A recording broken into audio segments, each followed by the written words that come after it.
Mon super-héros préféré, celui qui vient de l'enfance, c'est Spider-Man.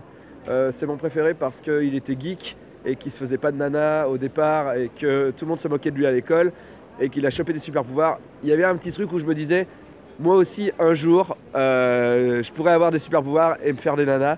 Donc pour moi, c'est Spider-Man. Pour le moment, et à tes yeux, quelle est la meilleure adaptation de comics?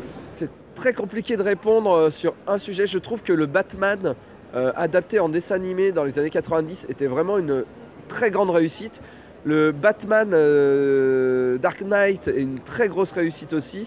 Et je trouve que chez Marvel, Iron Man est le personnage qui a été le plus réussi entre le passage BD au cinéma.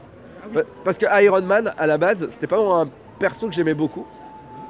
Mais Robert Downey Jr., les vannes qu'ils lui ont mis, etc., m'ont fait aimer Iron Man. Voilà. Et quel est pour toi un récit DC ou bien Marvel que tu conseilles à tous de lire, de toute urgence?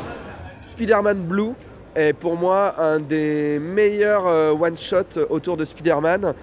C'est Peter Parker qui se souvient son premier amour, Gwen Stacy, et il lui parle le jour de la Saint-Valentin.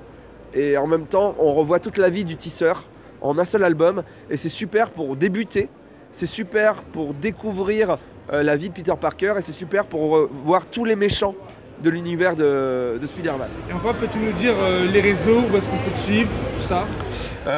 Mon Instagram maintenant est ce que j'utilise le plus, c'est Davy-Mourier, @Davy-Mourier. Sinon on peut me voir sur Facebook, il suffit de taper mon nom, Davy Mourier.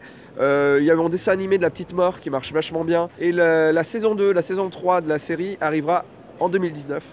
Voilà, en gros, pour les projets les plus récents. Super, merci à toi. Merci beaucoup, merci.